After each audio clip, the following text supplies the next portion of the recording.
Welcome back, my fellow wrestling fans. This is Just the Worst Wrestling Podcast, episode number 13 to be perfectly precise. And as usual, I'm your host, Billy Donnelly, who you can find at JoeBlow.com. This is Infamous, and of course, right here at Just the Worst Podcast. And, well, the title is not just a clever moniker, as you can know and very well may have hoped.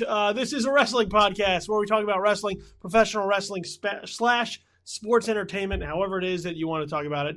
And last week, I went solo, had an impassioned plea of my own to kind of lay out my state of the WWE and how their product currently is laid out. This week, I've brought on a guest to talk a little bit further in depth about the state of the WWE as we head into TLC.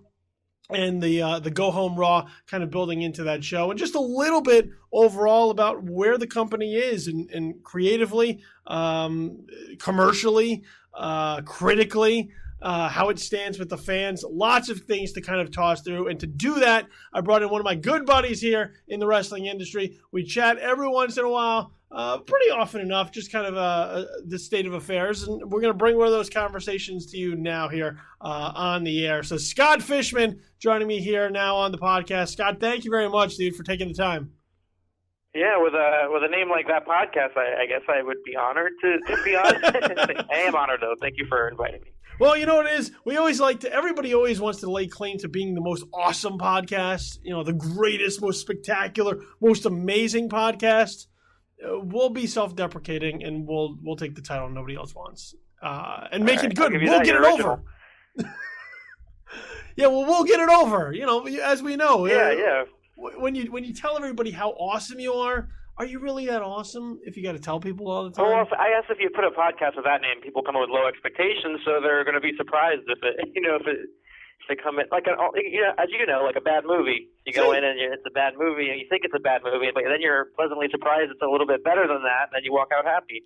Well, we're a little better than like Sharknado, so. And we know what we're talking about, and Scott's been at this for quite some time. How long have you been at this, Scott?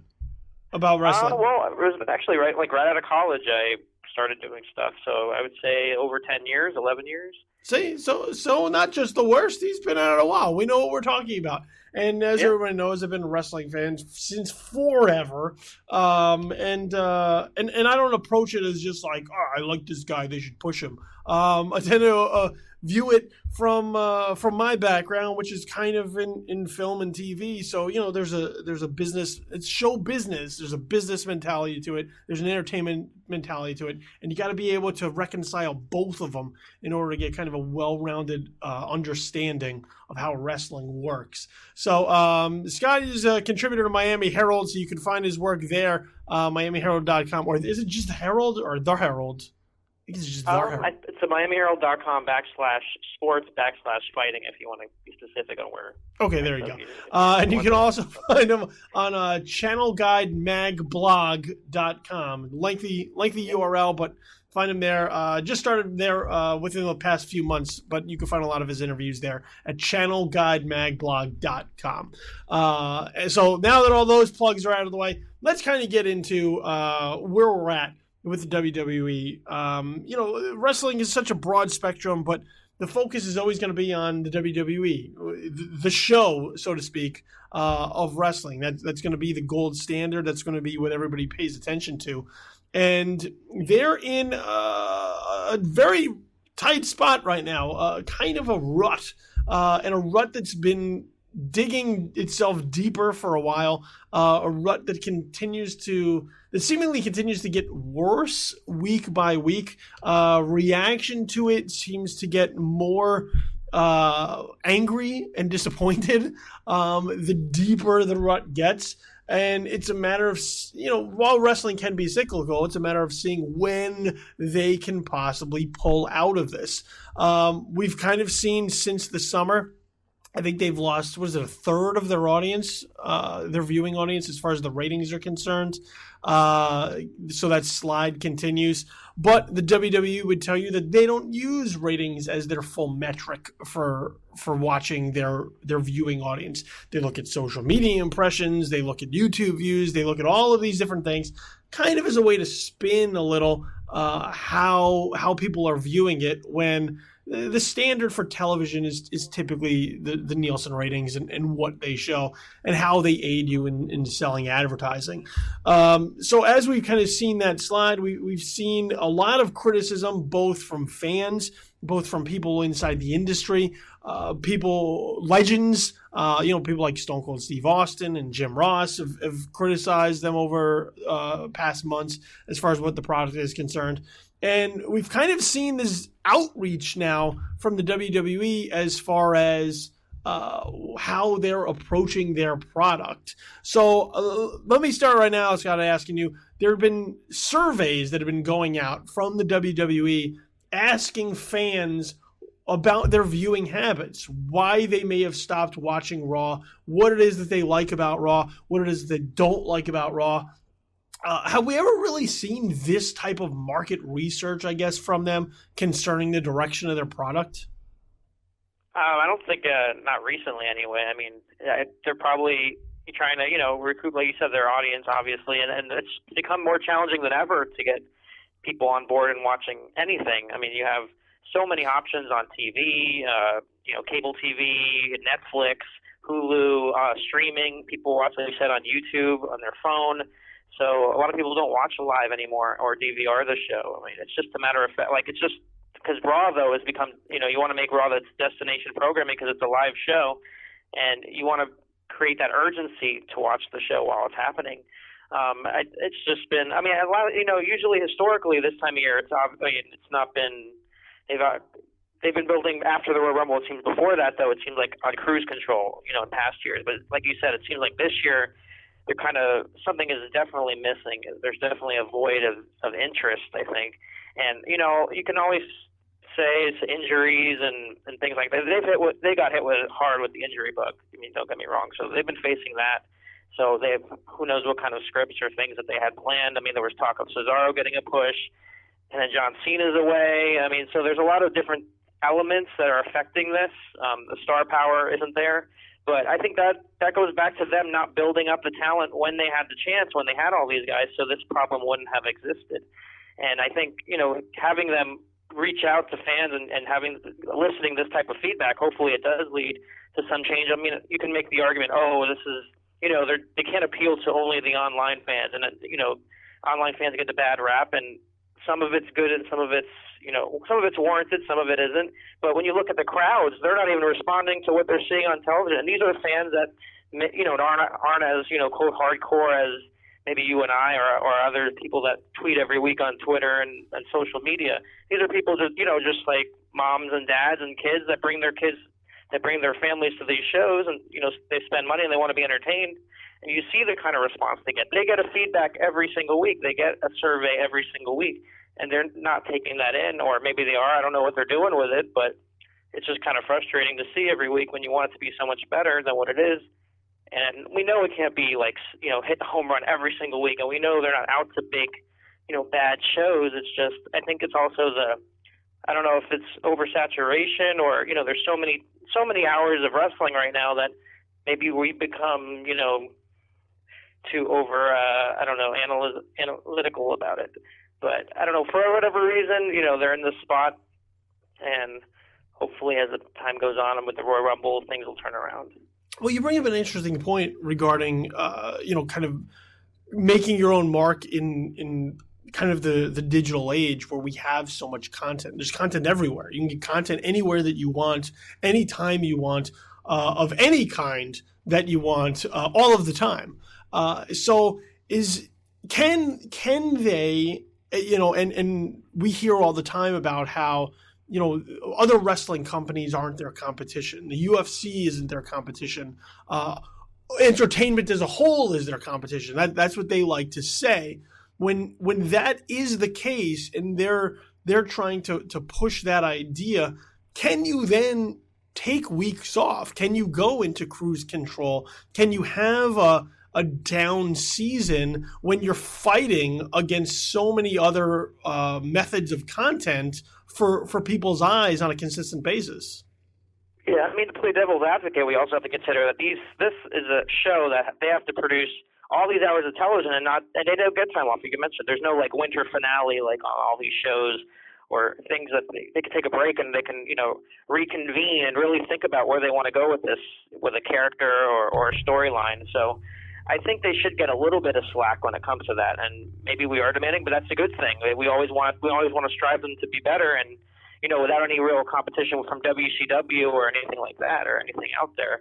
It's, they, like you said, the competition has been other TV shows, but these TV shows have gotten the time where they have this writer's room and they're able to brainstorm over the summer or wherever, or all these weeks off, and the talent's able to take some time off and maybe, think about their own characters and where they want to go. And so I think that's another thing we probably don't even talk about or think about going forward, but we are demanding. Wrestling fans are probably one of the most demanding audiences out there, as you can see on social media every week. We demand the best. So I think that also comes into play when we're thinking about it. But we don't even think about it though we're watching the show, because all this hours of television has to be produced. And but Raw's your centerpiece, so you need to. And there's clearly things that you can do. I mean, you don't have to be too creative to make a show enjoyable, actually. Because even last night on Raw, I'm watching the show, and I just know it's exponentially better than the week before, only for the simple fact that there are actual finishes. They're not disqualifications for the most part. And they're actually giving them time to wrestle in the ring, where there were these quick matches the week before, and it was nonstop talking. I mean, don't get me wrong, there was still plenty of talking on Raw last night, but there was still some good in the middle of it. So I think at that point, for example, like Kevin Owens and Ziggler, even in the first match, was different than what we've seen before. I mean, so there's certain things they can do, and then you look at the last segment. I'm sure we're going to talk about it, a little bit, but you could just see things that they can do, little tweaks here and there that will make all the difference when you're watching the show. So you don't have to be too creative when it comes to that sort of thing. Well, you brought up earlier too about kind of the fans and who's taking in some of these shows, and I had Brian Fritz on, I think last week, and we talked kind of about the fan base, or I 2 weeks ago, and last week when I was solo, and I talked about the fan base, and what right now what they're risking is turning off hardcore fans. Which I think is a problem for them, because as much as we can talk about, kind of the IWC, which I hate, by the way, but the people that they kind of rely on to be there week in and week out, out of habit, out of devotion, out of just hardcore fandom. Those are, I think, some of the people that are starting to lose interest. Those are some of the people, I think, that are starting to tune out, and that's a risky proposition, because the casual fan is going to go kind of up and down. They're going to be cyclical. When it's hot, they'll come in and they'll check it out and they'll be interested. And when it's not, they'll find something else to do, because they're not as into it as some of the other people. But when you start risking the devotion of the hardcore fan, that they are watching something that doesn't really speak to their sensibilities anymore, may feel stale, may feel tired, may feel like they've seen it before, doesn't creatively challenge them.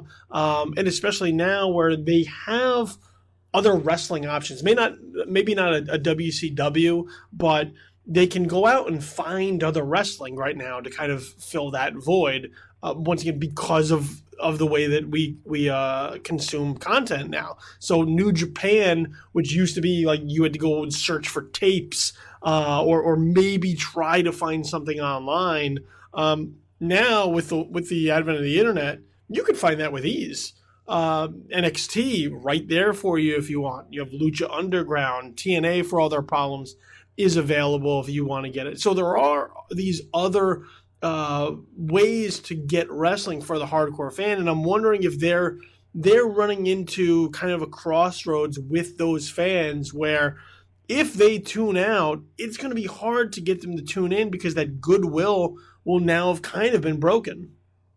Yeah, and it's almost like they're in battle with themselves, because you mentioned NXT, which gets a completely different feeling and mindset right now as far as they're moving forward. I mean, nothing but rave reviews every show that you see, and a talent that they're cultivating, and they're not,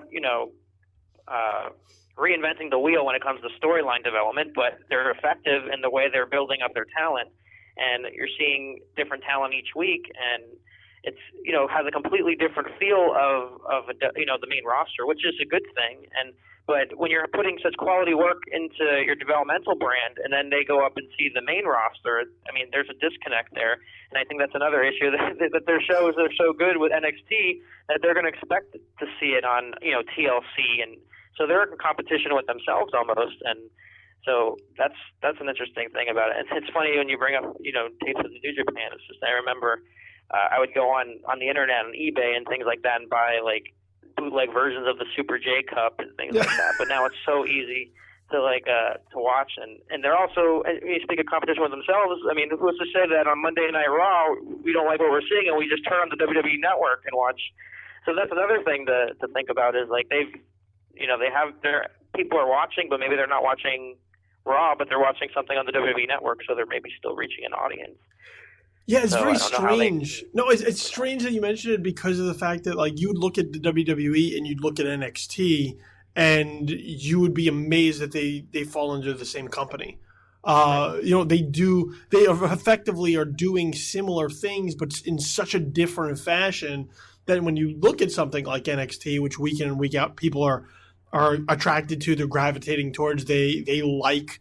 Then when you turn around, you watch something like Raw, the weaknesses are so glaring based off of what one product is doing so well, and the other one can't seem to wrap its head around at that point in time. And yeah, going back to the tapes, like even just during like the Attitude Era, I remember when you were trying to watch ECW, like you had to try and find ECW first, and then you may be watching it like 12:30, 1 o'clock in the morning on some syndicate. Like, I remember watching it in the middle of the afternoon. I mean, it was on late at night at Sunshine Network down here, of course, South Florida. And then there was on this other random channel. I don't know if you remember this, but it was like USWA or Music City Wrestling, and then ECW would be on, and then Shotgun Saturday Night or something. Yeah, I just randomly found it on a Saturday afternoon, and I was like, wow, this is awesome. Yeah, I mean, and that's just one of the things that. And yeah, I think you kind of hit the nail on the head a little bit too, as far as being in competition with themselves. By having the WWE Network too, they open themselves up to inherent comparison to things that they've done before. So it's no different than a movie that a reboot of a movie or a remake. Just by having that title on it, a brand name that people recognize, it is automatically compared to the original. So you're automatically looking at it immediately and going, well, which one? Well, I liked the other one. Is this one better? Or does it even match up? So even with something like the WWE Network, where you can look at all of this stuff that happened before and say, wow, that was really good. Wow, I really enjoy that. Oh, man, look at that. And then you look at what's going on now and you go, well, what the hell happened? And I'm not advocating for like, oh, we need to return to the Attitude Era, or, oh, we need to go back to rock and wrestling. Like, those eras are gone. I'm all in favor of adapting and changing and creating something new. But it's just, you look at some of that, and even then you could see like, well, this works, this doesn't. And it's weird how they've moved away. It's almost like they're trying to be not formulaic, but in doing so, they're being formulaic. Because there's a formula to some of this that's been around for a really long time, and that's why a lot of it works. It works. That's why formulas work. Formulas work because they're tried and true formulas that have been done and tested over time, and people have seen, oh, they work, and they keep repeating them. And it seems like now we've shied away from some of that to try and play it safe a little bit. And in playing it safe, I don't necessarily know that that's how you get better product, by kind of micromanaging and being very polished, being very scripted, being very careful with what you do. It seems like the the formula of being unpredictable, the formula of making shows that when people watch, they don't know what's going to happen. That seems to now have gone out the window. Yeah, I mean, well, you mentioned the formula. I mean, they seem to be stuck in the 1998 formula where they kick off a show with an opening match promo, and it sets up the match later on in the show like they didn't have anything planned for the whole week or something like that. But I thought last night, I mean, it had a little bit of different quality in the beginning of the show because you had people that normally weren't interacting, and it was something different when the Wyatt family came out and, you didn't know where that was going to go. So that was something I thought that went against the grain of something that they haven't done in weeks prior. But a perfect example of what you said with the micromanaging. When you don't micromanage and you let them run with the ball and give them a chance to do something with it, whether they fail or not, I think now is the perfect time to experiment and see where things go. I think the New Day has proven, this to be true, and I don't know why they're not giving other guys the opportunity, because here's a team that everyone was like, oh, this is going to end like really quickly. They're doomed to fail, but they built their audience. And then as time went on, they were giving all this freedom to do what they want, and people are loving what they're seeing. So they're getting reactions and things like that. They're getting all this merchandise, so they're definitely pushing this. So there is some glaring light, a little peak of sunshine in this dark cloud we've been seeing the last couple of months, but. That's just an ideal example, a perfect example of what they can accomplish if they just develop the characters and let these guys, run off kilter a little bit than what they are usually accustomed to.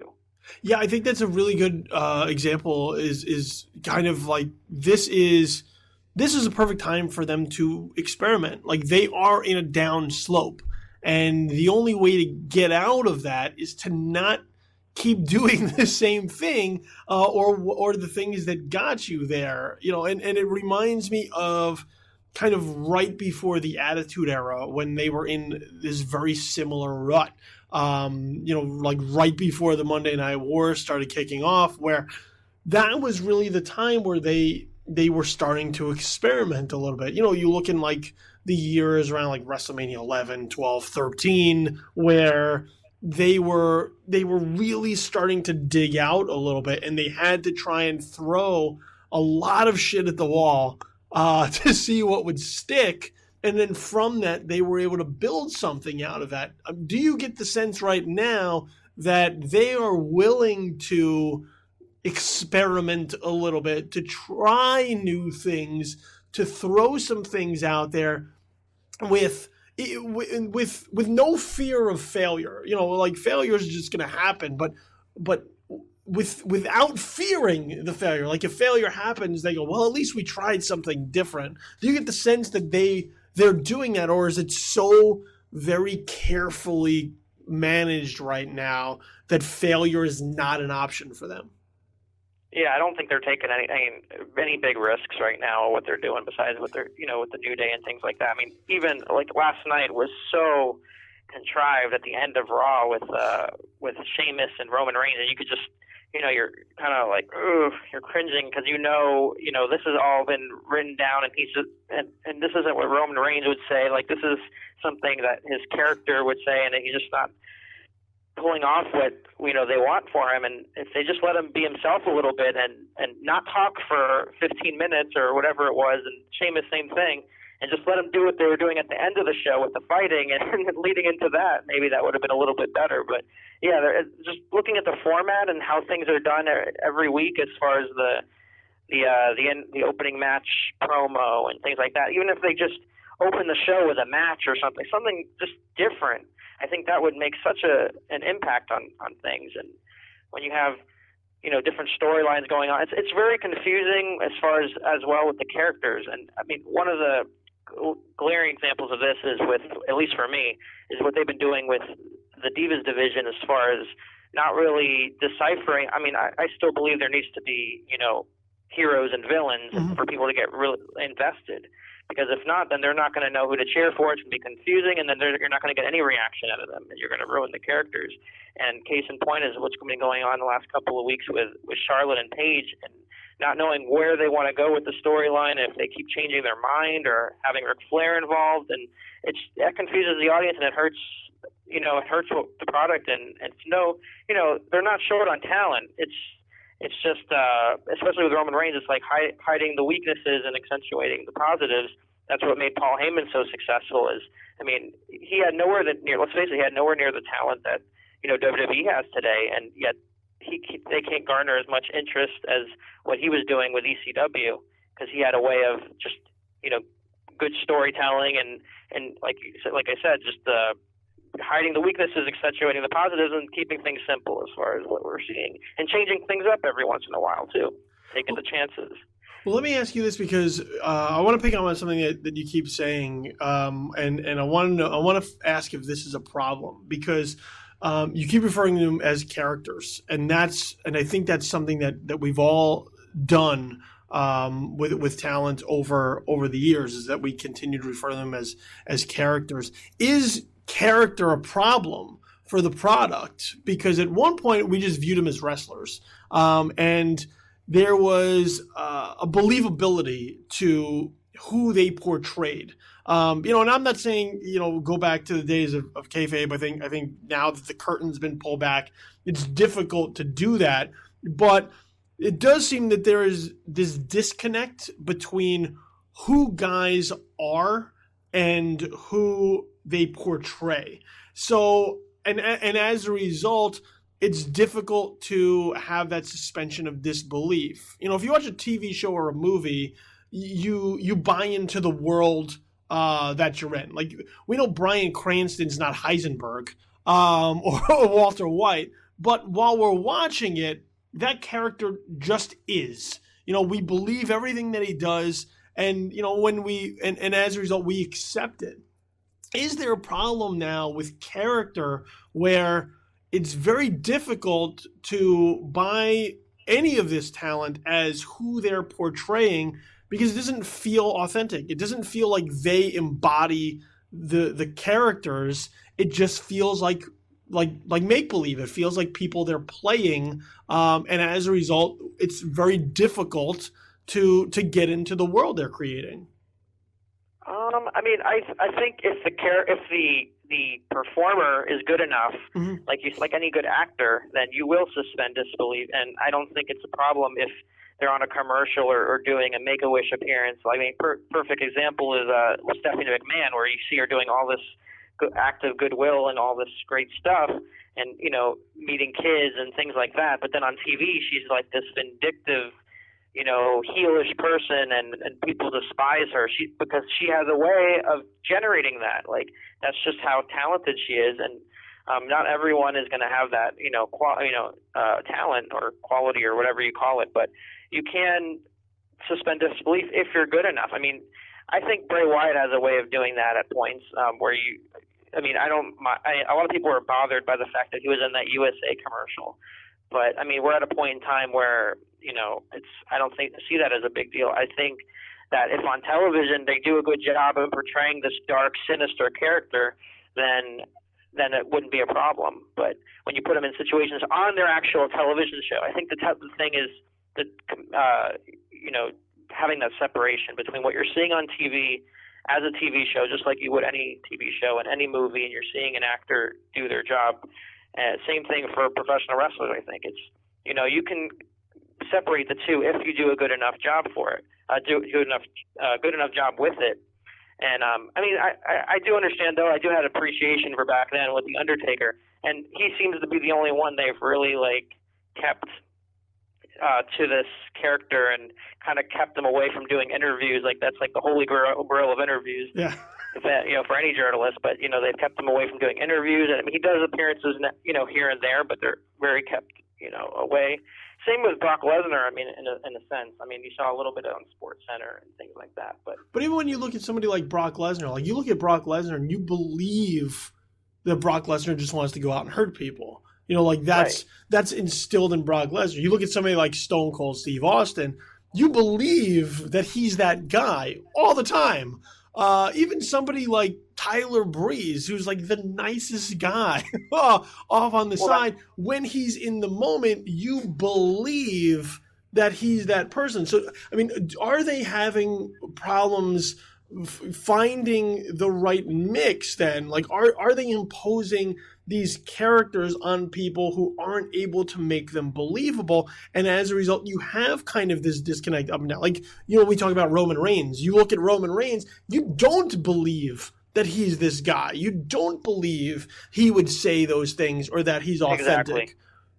Yeah, I totally agree with you. I think that is the problem. I mean, you need to look at them and see how they are. I mean, look at Roman Reigns during the panel discussions and things like that. You see he has a personality. You see he has a character, and he comes off as authentic outside of the ring when he does interviews. Why can't they just parlay that onto television? And it doesn't have to be so contained in what he says. And when you talk about characters, and those are all great characters you mentioned, Tyler Breeze and Stone Cold Steve Austin.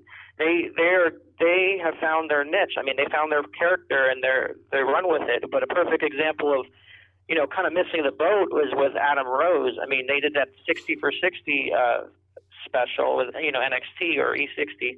Mm-hmm. And just had them tell the story, and everyone was it resonated with everyone so much. And then what do? They leave them off television for a few weeks, and they just bring them back status quo, like nothing has happened. And that, I think, ruined any chance they would have either something special they could have had with him. And now they're kind of like trying to figure out what they want to do with him, and it's really sad because there was an opportunity to do just that and take some sort of realism and make something out of it, and they chose not to do it. So it's frustrating to see that in some cases they do such a good job, but with others they don't, because it just clicks. Like a Dean Ambrose, it just clicks. Tyler Breeze, Stone Cold, it's just something that works. And New Day, it works. And when they don't let them be themselves and at certain points, and try to find themselves and have an open mind. Maybe it's also, we're putting all this on creative, but maybe it's also the performers, maybe we should, a little bit of blame on them for not really, maybe they're not coming up with ideas. Maybe they're just taking their script or whatever they're given and just, they don't want to step on any toes. And I don't know what kind of atmosphere is backstage, but maybe if they had some ideas or things that they thought that would work better, maybe. I don't know if they are bringing this up or not, but maybe that would spark some change. All right, let's get into to a little bit of the ins and outs of Raw from this week. There had been rumors heading in that we may see some type of creative changes with the surveys, maybe a little bit of apprehension as far as kind of the crowd response and the rating slide. Didn't really seem like there was much difference that went into kind of Raw. It seemed a little bit just like business as usual. Similar segments, maybe a little bit more wrestling than we had. But I think once again, some of the problems that they continue to face is they have storylines that don't have any consistency to them. They seem to kind of be willy-nilly up and down, in and out from week to week. And it makes it not only hard to follow, but it's hard to invest in. It's hard to invest in something where as you're watching it, you aren't really fully aware of what you're watching. You're like, I thought last week it was like this. Now they're telling me it's like that.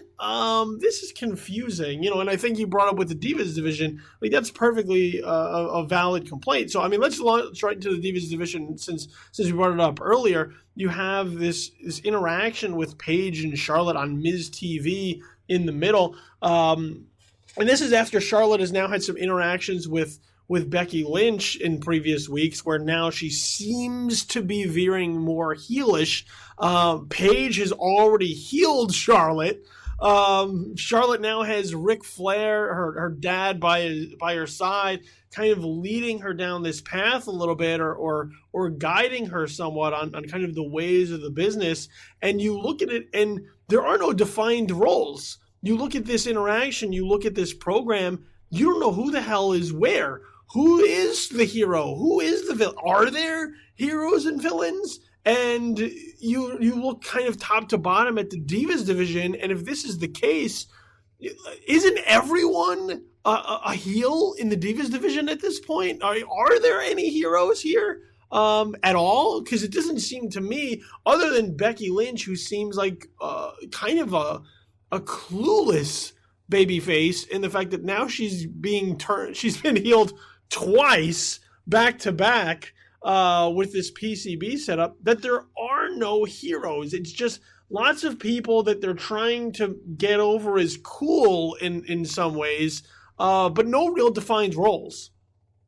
Yeah, I mean, that's the problem, across the board, but especially it's in the Divas division. I mean, what's going on? I think if they started what they were doing with Paige as far as Charlotte being the one to break up and join Ric Flair, and there was a subtlety, and then having Paige, be the face, I think it wouldn't be as bad as the development of this has been.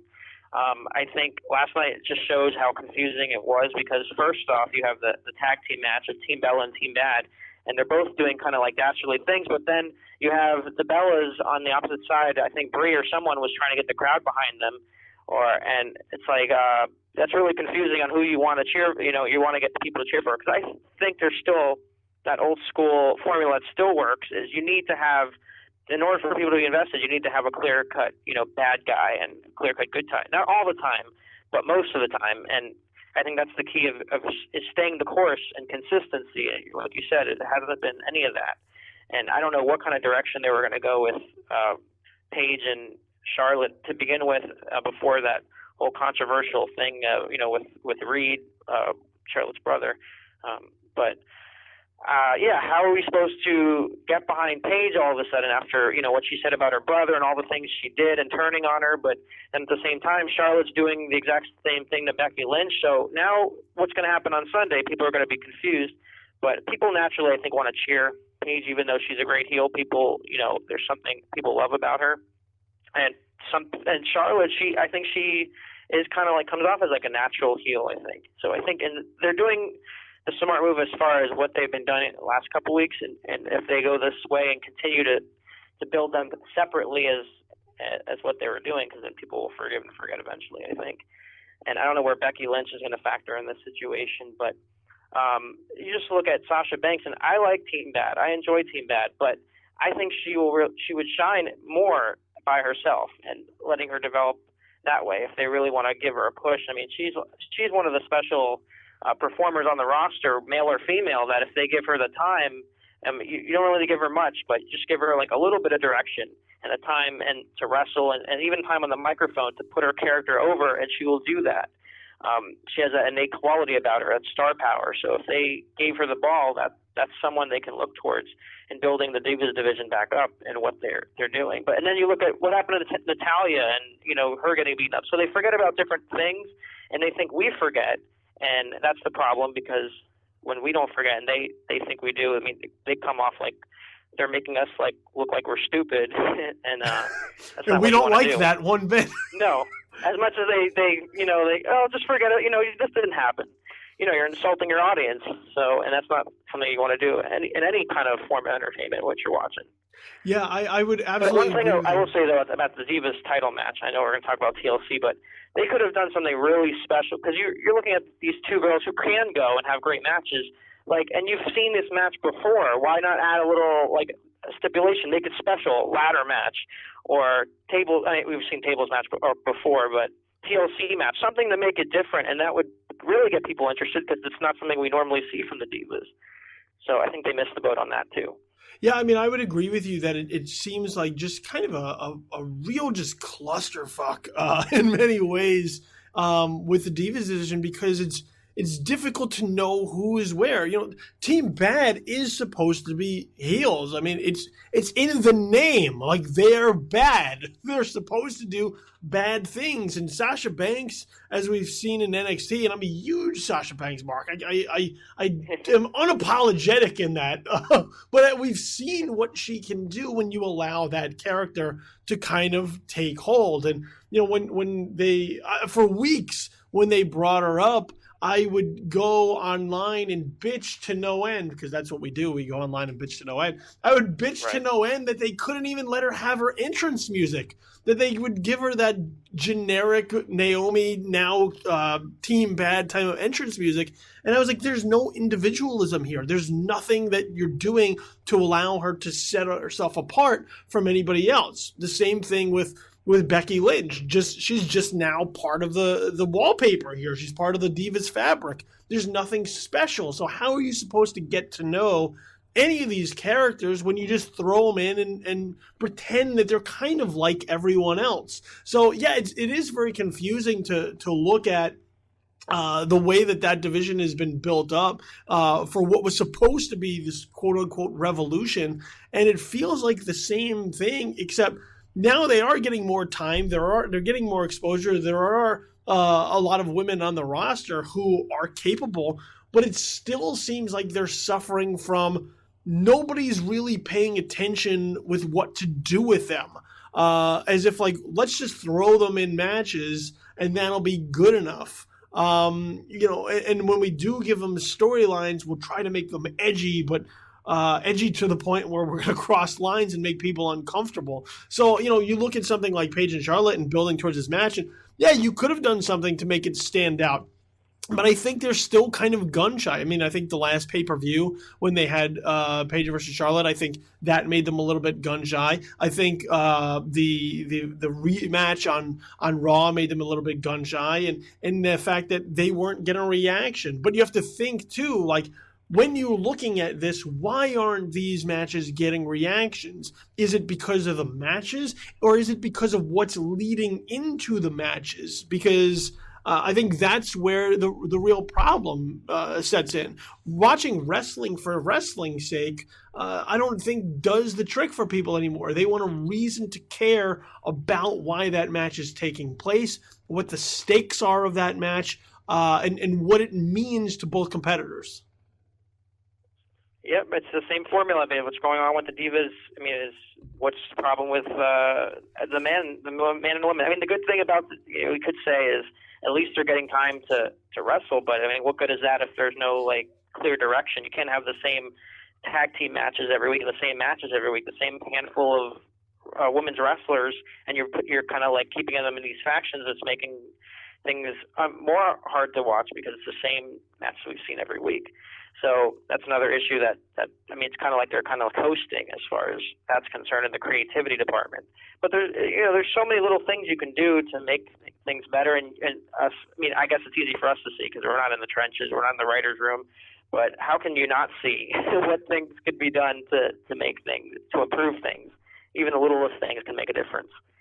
See, and you know what? And that's I think one of the things that's most bothersome to me is that, I've talked to you, I've talked to Brian Fritz, I've talked to Will Pruitt here, I've talked to Sam Roberts and Katie Linendahl, I've talked to a number of people who love wrestling, and you listen to people who love wrestling. Like I mentioned before, you listen to Stone Cold Steve Austin, you listen to Wade Keller, you listen to Jim Ross, and everybody looks at the product and they say to themselves, well, the fixes are obvious. Like, they're small things, but they're obvious.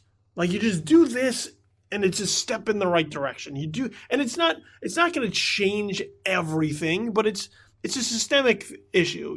You fix this, it'll make this one thing a little bit better. You fix this, it'll make this one thing a little bit better. And over time, you make all these little things better, and it makes the whole thing better. For all of us, do they just not see it? Like, are they in the bubble where it's difficult for them to look at themselves in the mirror and not like what they see? Or are we in a situation where they just look at themselves, they think everything they're doing is awesome, everything they're doing is great, and they're not absorbing that outside criticism or those words of advice because they think everything is fine?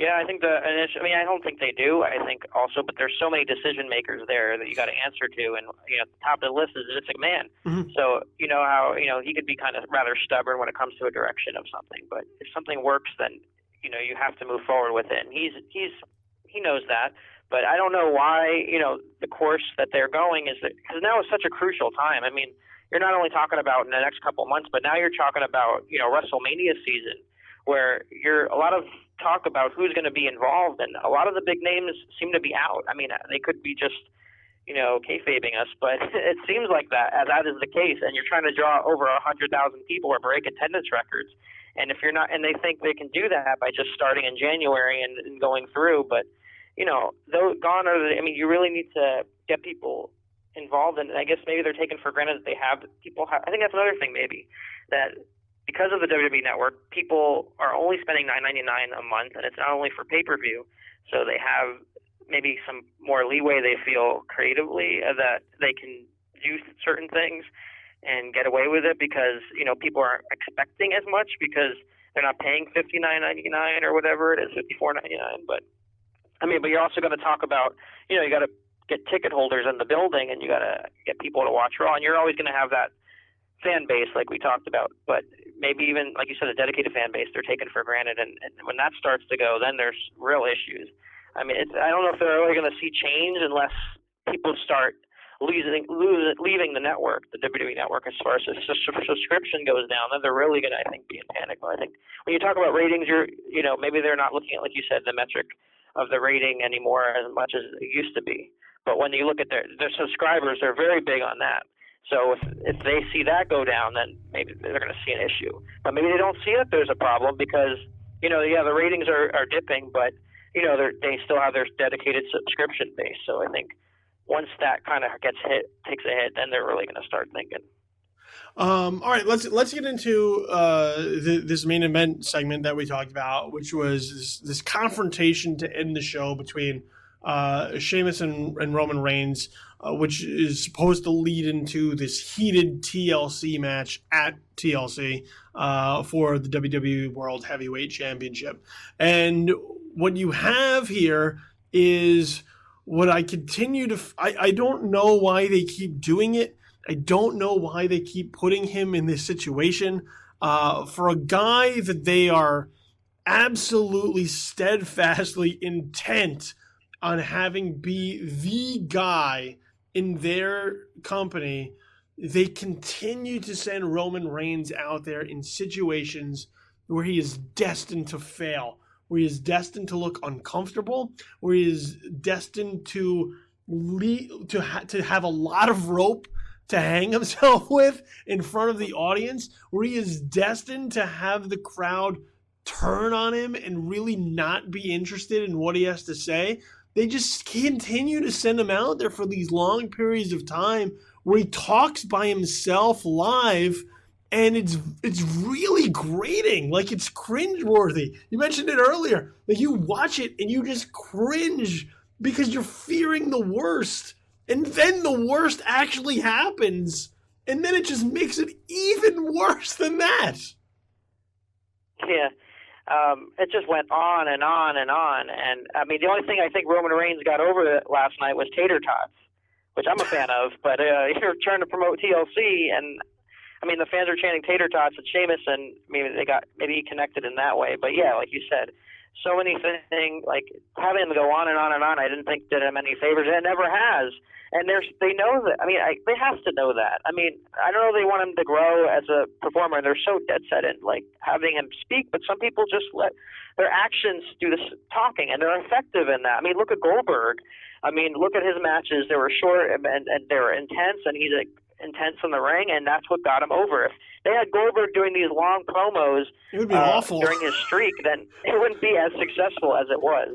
And Roman Reigns, if it ain't broke, don't fix it. And that's what they were trying to do: fix Roman Reigns, to put him in this little, put him on the shelf in this category that set for himself. They see a main event guy, or they see someone that they want to represent the company, and they have a certain way of who they want and how they want him to be, and it just doesn't work for everyone. And you can do things differently and have him be a different kind of performer. And I don't know why they keep putting him in these situations. It's hard to watch. It's sad, obviously. It's sad because he's such a good performer in the ring. He has great matches. He's had some great matches, especially this year. But one plus, if there is a plus in this whole situation, is he's finally working against a guy that is people genuinely dislike and boo, like Sheamus and the League of Nations. There's nobody that really cheers Sheamus right now. And back then, the problem is, before, he was being put against guys like Daniel Bryan and guys like even Seth Rollins, guys that he has that audience polarizing kind of reaction and fans actually like. And so that Roman Reigns is going to kind of be left out in the cold. I mean, when you compare the two fan bases, who's more dedicated? But now he's in a spot where he's getting these reactions at points, and so they're taking a step forward in that way. But at the same time, they're not doing him any favors by giving him all this mic time. No, he's not John Cena. And I think that's the problem, is like they keep trying to make him like John Cena. They write for him as if he's John Cena, and he's not. He's not that guy. And look, I brought this up weeks ago. John Cena, for all that John Cena has done for the company, John Cena for a really long time has been a divided face of your company, divided world champion, divided babyface, divided whatever. He's got a very polarizing effect on your audience. And Roman Reigns has that very same effect on the people that watch. There are people who love him, and there are people who cannot stand him. And I keep going back to the Royal Rumble. This continues to be a thing of the Royal Rumble. There are certain people who, dating back to the Royal Rumble, will never accept Roman Reigns at this point. Never. Doesn't matter what he does. They're going to go back to the fact that Daniel Bryan got screwed out of the Royal Rumble, and they hate Roman Reigns from now until the end of time. And I would agree. I think Roman Reigns has done a lot as far as in the ring in recent months, kind of earning street cred a little bit, being a little bit more organic in his response. But I do find it interesting that, knowing you have this polarizing figure, why you would keep embracing that when automatically it divides your audience, rather than move in a direction with somebody who might unify your audience a little bit more. And look, I'm not saying don't put Roman Reigns there. I'm just saying you have to figure out a way to get him to be that guy. You have to figure out a way for him to win over some more of those people. And I don't think it's in a way where you have him talking for 7-8 minutes and people are kind of like, I think I'll go watch something else, or, I think I'll beat the traffic. Because, you're not doing him any favors, and all you're doing is continuing to feed those seeds of divisiveness on who he is. Yeah, I think maybe they should have embraced him as being a heel and had him, join the Authority, and then had Dean Ambrose be in the role that they're having Roman Reigns, because Dean Ambrose, the audience loves. Like, you always get a reaction. There's really no one really boos Dean Ambrose. So why not put him in a scenario where Roman Reigns is the bad guy, like instead of where Sheamus was, but put Roman Reigns in that slot? I think it would have made things more interesting than what they were doing right now. And then you have a built-in story with Seth Rollins coming back, and Seth Rollins could be the hero, battling Roman Reigns and calling Roman Reigns a hypocrite, and at least he was straightforward with it. There's so many ways they could have gone with it, but they're still trying to get this guy on track in the same road. But at least they're doing it against a guy like, a Sheamus, who, I don't know what kind of interest, though. This match that's the problem. I don't know what the ratings are going to be when, this Monday on Raw with this long segment at the end of the show.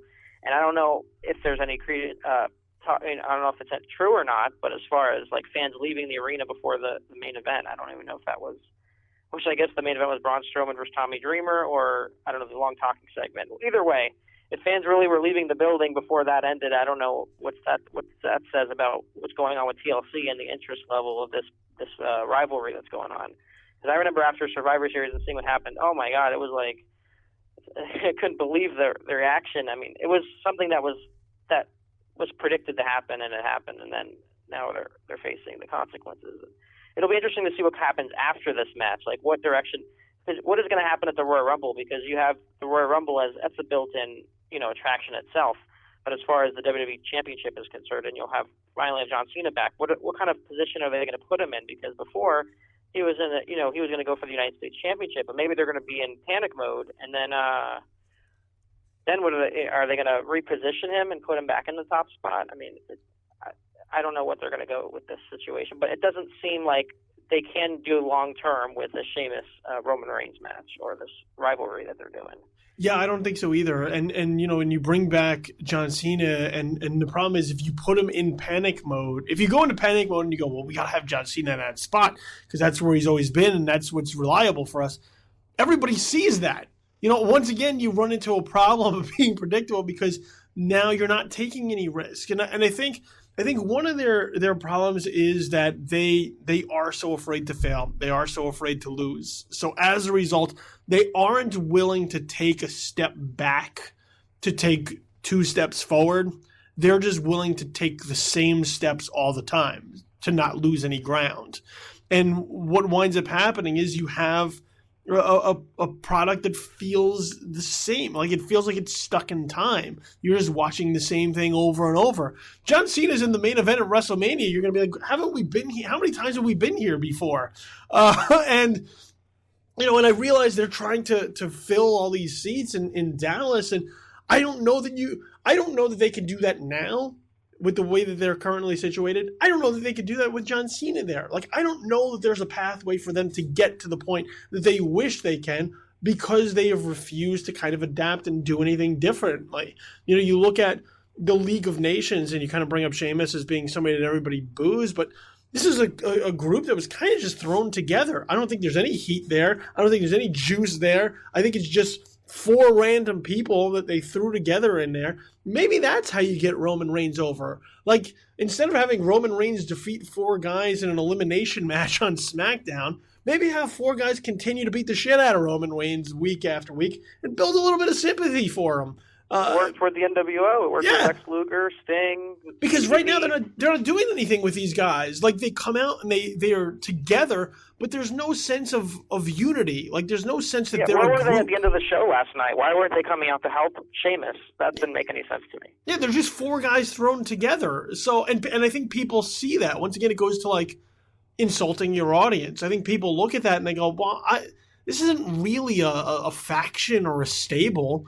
It's just 4 guys with a name, and they're not doing anything. They're not hanging out. They're not working towards a common cause or a common goal. They don't have each other's back. They're just 4 guys to throw in a segment together, and we'll slap a name on them. So I think you look at something like that, and you go, well, I see what they're going for, but it feels like a half measure to try and do anything with all these characters at the same time.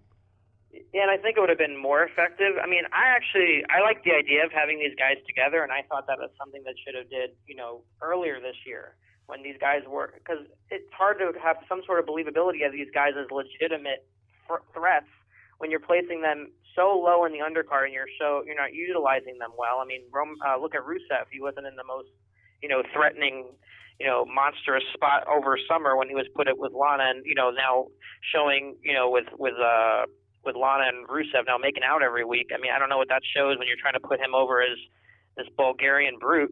And then, we don't even get me started on Wade Barrett and how many matches has he won this year.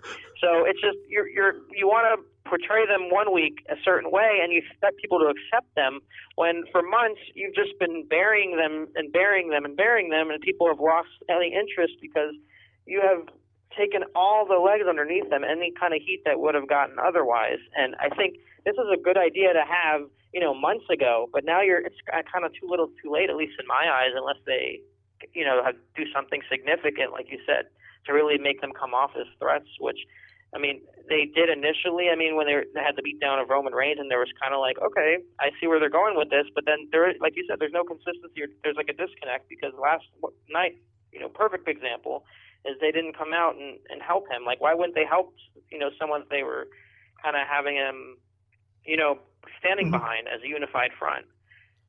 Yeah, and you look at somebody. I mean, it's a great point because you look at these guys and women who just like they just show up and they dust them off and they expect you to accept them in the position that they want. Jack Swagger is in a chairs match for the U.S. title at TLC. Jack Swagger has a fresh coat of dust on him. Like, Jack Swagger was hot a year ago, more than a year ago, when he had a program with Rusev.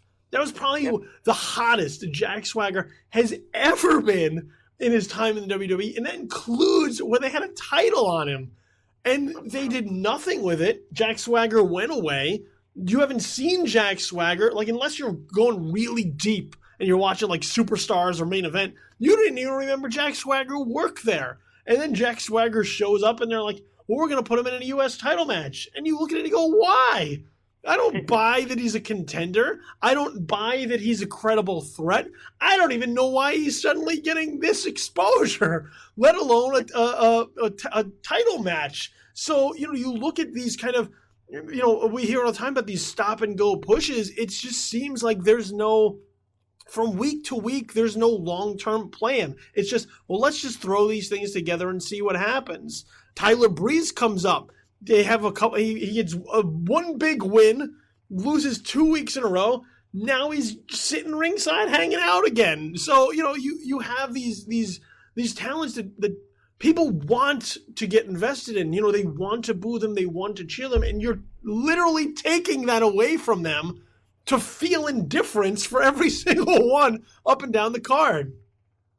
Yeah, and when you see all these NXT guys coming up and you see how they're treated in NXT and how they're portrayed and how they're used and, what they're doing with them week to week down there, and then they finally get called up and you see the total difference, and it just shows you there's an issue there. I mean, why is it such a big glaring difference from NXT to WWE? I mean, even you look at Neville, like what are they doing with Neville and The Miz? I mean, I don't know what they're going for, but he looked so uncomfortable last night. I mean, it was just so weird. It looked so forced, and it's another example of what are they going to do what are they doing with these guys? They're calling them up, and then they're not doing anything with them. And what's the point, really? And you're right. It doesn't seem like there's a long-term plan. Maybe we're wrong. Maybe they have some grand plan they're going to, show on Sunday, but something, needs to change. I mean, as far as that's concerned. I mean, yes, we can be like, okay, these guys, they don't know what they're talking about. They don't work for the company. They've never been on the creative team. But we know a good story. We've watched enough wrestling over the years to have some sort of idea of what's good and what's bad and what's working and what's not working. And, there's a lot of things not working right now. And hopefully in the next couple of weeks they figure something out, or they make some sort of change. Or, I'm not saying big change. I'm not saying Raw has to be NXT. I mean, it shouldn't be NXT, quite frankly. It's good to have that separation and have. Let's not ruin NXT. Yeah, but it needs to be different than what it is right now. I think we can all agree on that.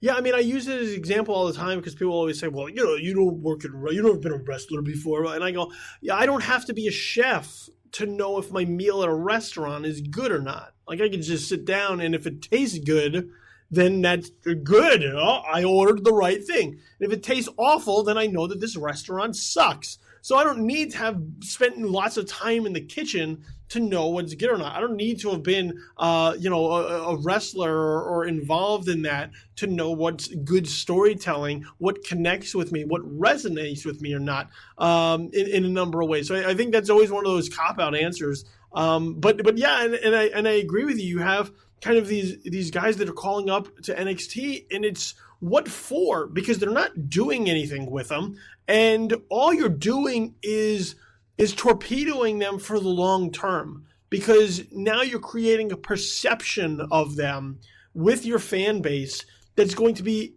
remarkably difficult for them to shake loose. It's going to be remarkably difficult for them to overcome that, because once somebody is seen as kind of a loser or not worth your time or not really important, that's how you're going to see them for a really long time. And you're going to have to do twice as much work to fix that than if you would have just done it the right way to begin with. Exactly. That's all. There's nothing more to say about that. I mean, it's pretty obvious. Let me ask you about the New Day, because I know you're a big New Day fan. I've been entertained by the New Day. Are they going to just run the New Day into the grounds? I'm afraid of that. Because it feels like that's the direction. They're known in the past that something works to basically just overdo it. Yeah, because look, I realize even last night, they have kind of this segment with Team Bad, and it's heavily based off of kind of the online videos and trying to do something that's going to go viral, which I get. I understand that strategy, but when you're watching it then happen in the show and in the ring, as far as like how these characters interact with each other and what they're doing, I think it hurts.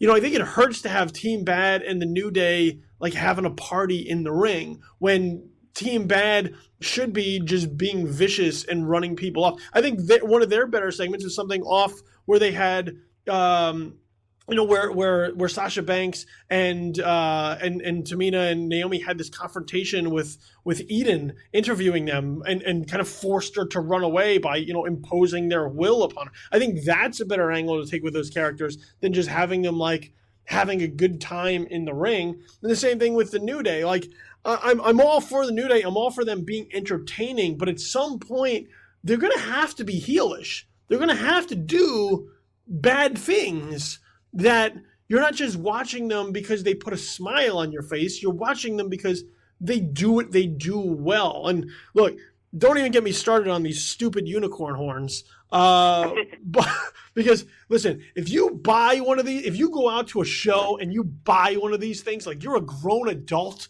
and you buy one of these things, shame on you. Shame.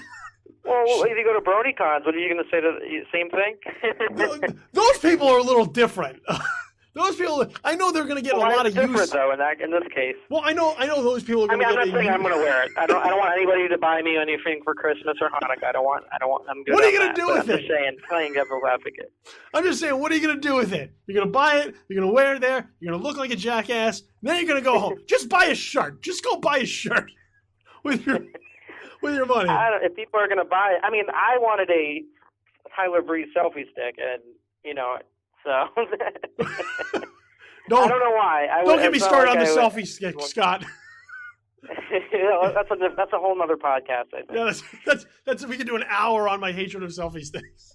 Yeah, I think so. I want to let's go down the TLC card really fast, and then I want to talk for a couple minutes before I let you go about NXT. So let's just go up and down the TLC card here and predict some winners and losers and where that might lead to first. So let's just start in the main event: Roman Reigns and Sheamus. Who do you see walking out with the belt? I see Sheamus easily walking out with the belt. I mean, I don't see them going. What would have been the point? I guess I don't see Sheamus as a long-term champion, but I don't know. I don't feel like TLC will be the way for Roman Reigns to get his revenge. Yeah, at some point, I mean, look, at some point they're going to have to get this belt off of Sheamus. I don't see us getting to April and seeing Sheamus in the main event of WrestleMania 32 in front of what's supposed to be 100-something thousand people in Dallas. It's just a matter of how that transition happens and who they put it on. So yeah, I think it's going to be Sheamus for a little bit longer. I wouldn't be surprised to see Reigns going into the Royal Rumble as kind of the prohibitive favorite there in order to build it. And then I just kind of see a repeat of last year where the fans just absolutely hate the idea of Roman Reigns going into WrestleMania as kind of the chosen one to kind of compete for the championship. But yeah, I would agree. I think Sheamus walks out of there. IC title, Dean Ambrose versus Kevin Owens in a, for some reason, not gimmick match on the TLC pay-per-view. Just a straight shot for the belt. Ambrose and Owens. I don't know. That could be. I could see Ambrose winning, but I'm going to say Owens for the simple fact that I don't see them giving the title back to Ambrose, at least at this point. But I know it's going to be a good match because if their match at Survivor Series was an indication, that was one of the bright spots of the show. And if they give them the time, this will be a good one too. Yeah, I'm going to agree with you again. I think there's more to do with Owens as the champion than there is with Ambrose right now. And I think Owens is actually one of the legitimate true heels that they have. And they need to embrace that because they don't have a lot of it. This is a guy who doesn't care about people cheering him or thinking he's cool. He wants you to hate him. He's very old school in that way. And I love that about him. And I hope they get on that train because that's where you get some benefit. Triple threat ladder match for the tag team title is the Usos versus the Lucha Dragons versus the New Day. Who you got in this one? I mean, they love the New Day right now, so I can't see them losing the championship. But quite frankly, they don't really need the titles at this point. They're already over, so maybe a team like the Lucha Dragons would be good to have the titles win. And it seems like a little bit they were going with Kalisto and pushing him. So, you know what, I'll go with the Lucha Dragons just to be different. Well, I'm going to pick the chalk. I got the New Day here. I think if they put the belts on the Lucha Dragons, as over as the New Day would still be, they would have no idea what the hell to do with them. Very similar to they were like, let's take the belts and put them on the primetime players.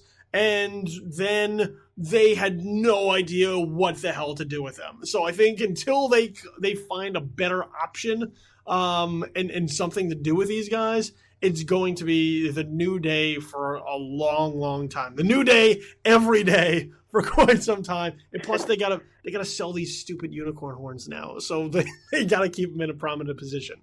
Divas title, Paige versus Charlotte with Ric Flair in Charlotte's corner. Once again, also no gimmick here, just a straight up match for the title. Who you like here? If they're really truly going with Charlotte as the heel, I'm going to go with Charlotte with Ric Flair doing interference. I think maybe Becky Lynch will have some sort of involvement if they're going to go that way with what they're doing with Becky Lynch, even though we didn't really see much of her on Monday. So I'm just going to go with Charlotte back, and then maybe have a match now with Becky Lynch for Charlotte moving forward. Yeah, more chalk for me.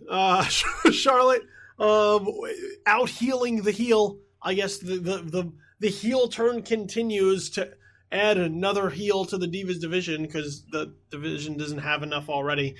So I imagine her using some type of nefarious tactics, maybe a pull of the tights, maybe some feet on the ropes, maybe some interference from Ric Flair, and that'll keep the strap on her through the next pay-per-view at least.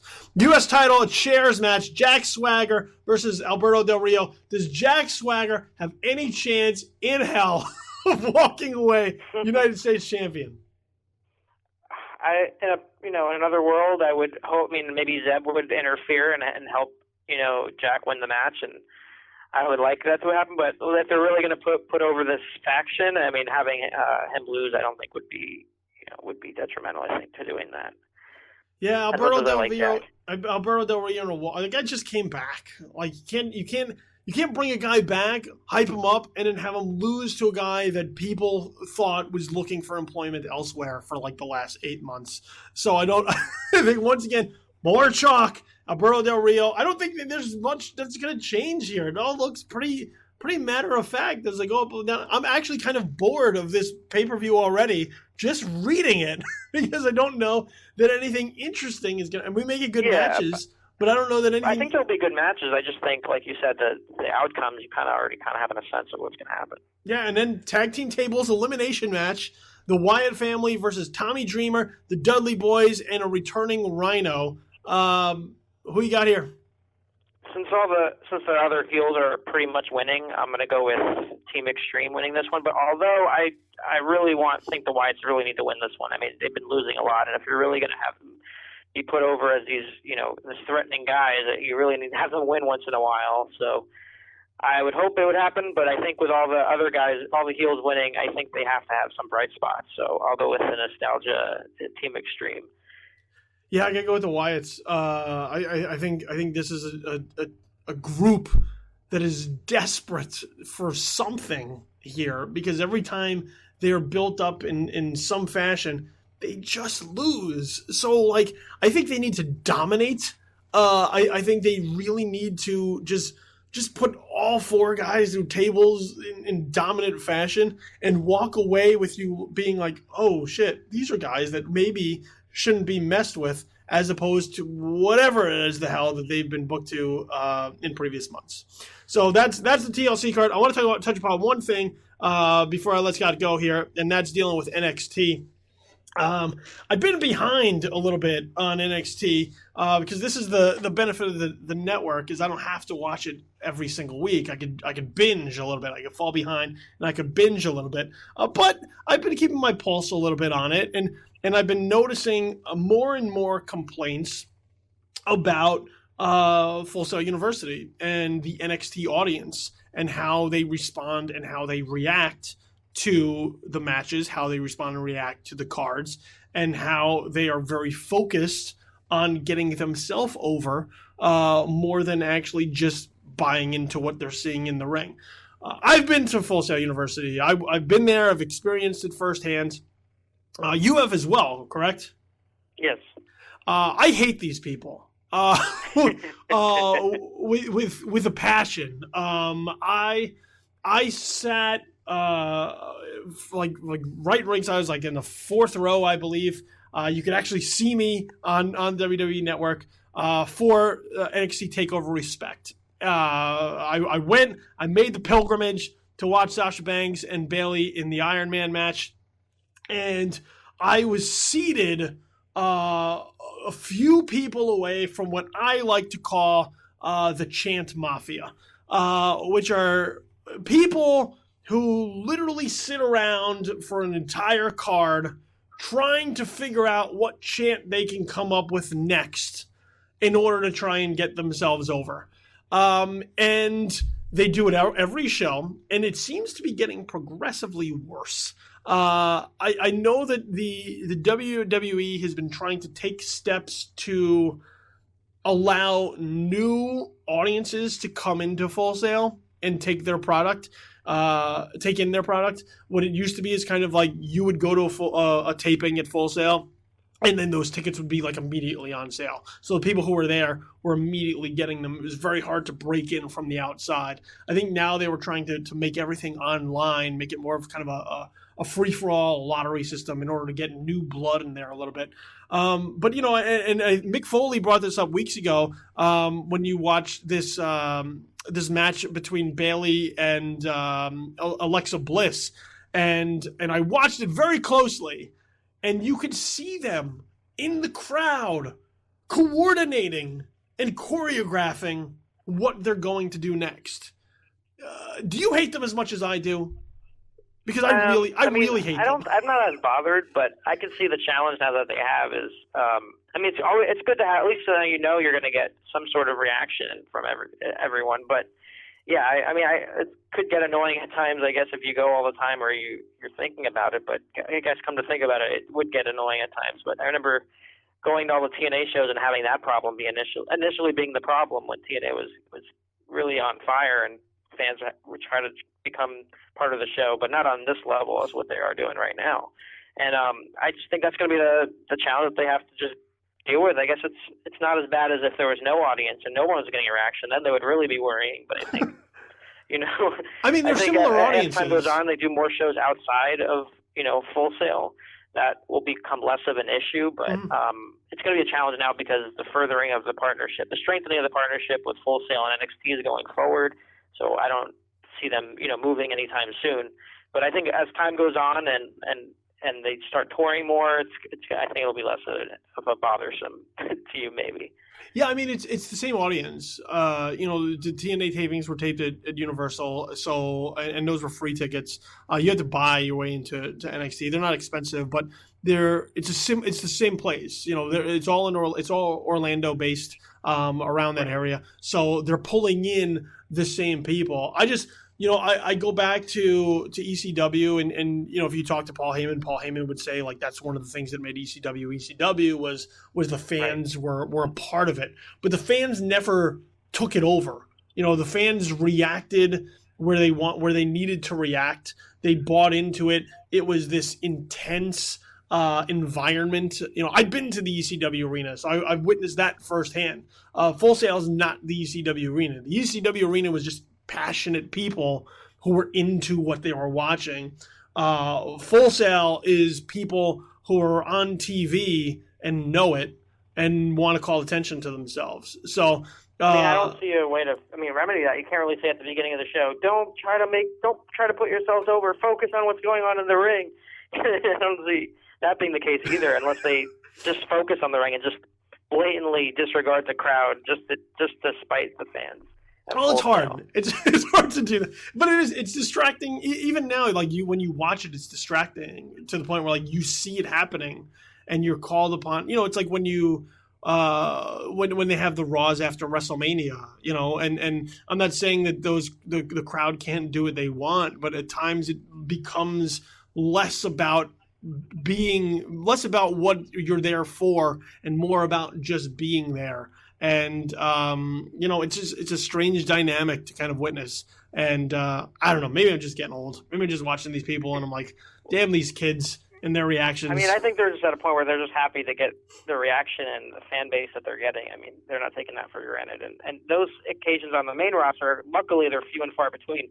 But I think that would definitely bother me. Like, it bothered me the night after WrestleMania during the Divas match, how disrespectful the fans were. Yeah. And the Divas definitely didn't deserve it. So that was one occasion where I was frustrated with the crowd and them trying to put themselves over, because that was just really, really bad and disrespectful to them. Yeah, and anytime they do a wave, anytime you do it, like wave should be outlawed. Well, if it deserves to be the wave, then I used to hate the CM Punk chants, and then they started chanting for the announcers, but then it was during bad segments, so then I thought that was entertaining. But if you're doing a wave during a good match, like what bothered me yesterday was I thought Kevin Owens and Ziggler were having an awesome match and telling a great story, but the fans were not. It wasn't resonating with the fans, so that was bothering me.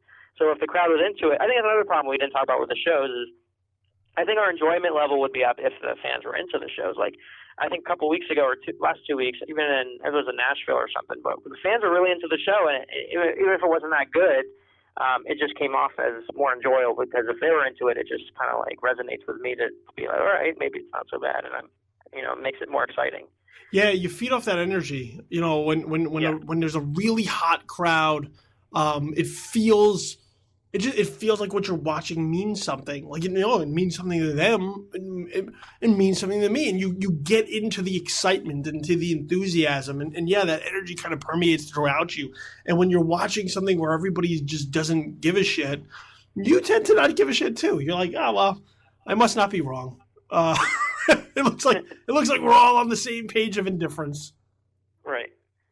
All right, Scott, I'm going to let you get out of here, man. Very insightful as always. So, Scott Fishman, tell everybody where they could find you on the interwebs. Well, I have the Facebook page, Scott Fishman Pro Wrestling, or Scott Fishman's Pro Wrestling page, and then also on Twitter at @SMFishman, which I tweet incessantly constantly during the Monday Night Show and other shows when I get a chance. And then also MiamiHerald.com/sports/fighting, and then channelguidemagblog.com. So there you go. Lots of places to find Scott Fishman's work. Tons of great interviews. So make sure you check them out because they are out there. And if you're a wrestling fan, which I hope you would be, that's why you made it all the way to the end of this podcast, then by all means, seek it all out. Good stuff to inform yourself and educate yourself and entertain yourself with. You can find us on Twitter as well. Make sure you look us up at JTW Podcast, and on Facebook, facebook.com/JustTheWorstPodcast. I'm there on the Twitter at Infamous Kid. I tweet all the time about just whatever's in my head, wrestling and otherwise. So at Infamous Kid, and on Facebook, facebook.com/BillyTheKid. Make sure you find all the podcasts right now. They're on SoundCloud, so soundcloud.com. Just do a search for Just the Worst Podcast and everything will come up. URL is going through. I know we've been working on it forever, so through the holidays, that's supposed to be hammered out. And once that goes up, all your RSS, your iTunes, your Stitcher feeds, they'll all be available for you. So just a little bit of patience. This time of year is hectic, but it is there. In the meantime, SoundCloud, though, that's the way to go. And you can, of course, find my work on JoeBlow.com, on the YouTube channel. This is Infamous. As well as here at Just the Worst Podcast. So, Scott, thank you very much. Hopefully TLC will give us something. and I'll be back next week in the aftermath to kind of break down TLC as far as what happened, what it means, and where we're going forth towards the Royal Rumble. So, for Scott Fishman, I've been your host, Billy Donnelly. This has been Just the Worst Wrestling Podcast, episode number 13. We're out, and see you later. Peace.